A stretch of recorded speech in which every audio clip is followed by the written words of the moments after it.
as we come to the close of this year's annual High Court Readers Conference, I wish to express my deep appreciation to each one of you, my brother and sister judges, for your active participation, candid reflections, and thoughtful contributions over the course of this conference. I know it has come at a big price to us because we are learning on half the complement of the High Court. We are supposed to be 200 judges, but we are 95 judges. We are reeling of a backlog of cases and continuous pressure for us to deal with all the matters that are being filed on a daily basis and cope with that burden. And during releases like this one, we are supposed to be writing, catching up with our rulings and judgment. But instead of doing that, we sacrifice this time to come here and reflect it together and see where we are. We want to educate Kenyans that you do not pay anybody to facilitate the services that we render in the judiciary. The filing fees are paid electronically, and you should not pay anybody in the registry, and no judge or magistrate has asked for any money to facilitate the case. And these are the cases we are discouraging, but we really require the cooperation of the public, because I'm told it's a culture that you give something in return. The court is not a sanctuary, it's not a church, it's not a mosque where you take a donation, where you take a tithe. A court, you go for justice, and justice is not for sale. That is a message to the Kenyans. And I want to thank you most sincerely for taking a CSR activity yesterday. You devoted your time to go to Shimoratewa prison to decongest. Thank you very much. We appreciate all of you. Please give a clap to the judges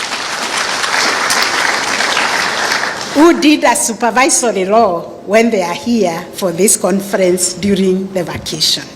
That is double sacrifice, and I'm most grateful to all of you. This responsibility is a cardinal one of supervising our subordinate courts. It is a core function of your leadership role.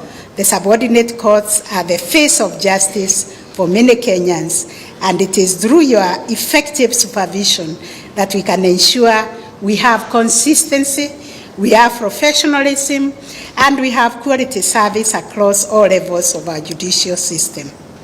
In partnership with the Kenya Prison Service and the wider criminal justice colleagues, the High Court has intensified sentence review sessions aimed at easing congestion while upholding both accountability and humanity. Guided by our blueprint and the twin pillars of restorative and green justice, our judges have examined 120 cases this week alone at the Shimoratewa prison, and I salute their diligence. 49 individuals will now serve their sentences under structured probation programs that emphasize rehabilitation and community service, while 20 having demonstrated good character and readiness to reintegrate have roughly been released to join their families. This approach holds offenders to account, honors victims' need for redress, and at the same time opens a pathway for healing, for rebuilding, and even environmental stewardship, because some of them will serve in tree planting and other cleaning activities of our environment. One of the recurring challenges that continues to taint the image of the judiciary relates to the presence of brokers and imposters operating within our court premises. We know them. These individuals who position themselves as intermediaries are giving judges and judicial officers a bad name and contributing to the negative public perception of our institution. I believe that is why the Chief Registrar of the Judiciary has enforced the requirement that all our staff in the registry must wear their judiciary name tag. So I urge all of you to take deliberate steps to eliminate these brokers from our court corridors. If they are coming as court users, they should come on the day that meeting is convened, and they must show their interest when they come as court users. In this regard, this is why we have engaged the Ethics and Anti-Corruption Commission and other agencies to work with us in addressing this menace. Not to investigate judges or judicial officers and staff. That is the responsibility of the Judicial Service Commission. But whoever is committing an offense is an offense.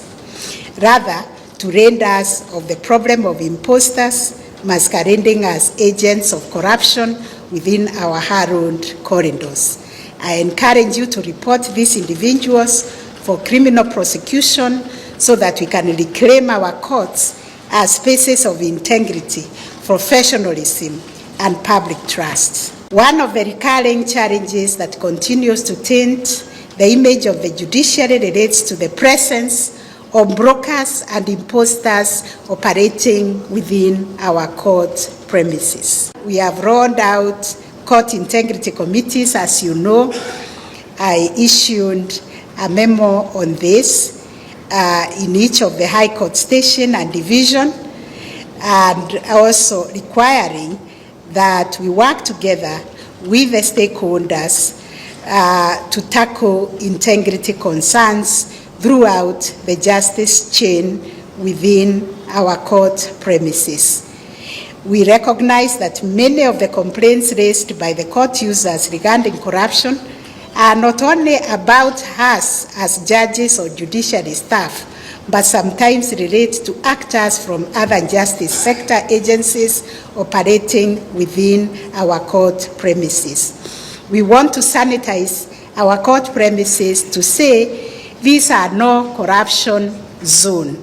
This is a policy we have been implementing, saying this is no corruption zone. So through the court integrity committees, we intend to bring together all the relevant stakeholders, judges, judicial officers, advocates, investigating agencies, and civil society actors to collaboratively design strategies for preventing, detecting, and responding to corruption and unethical practices within our courts.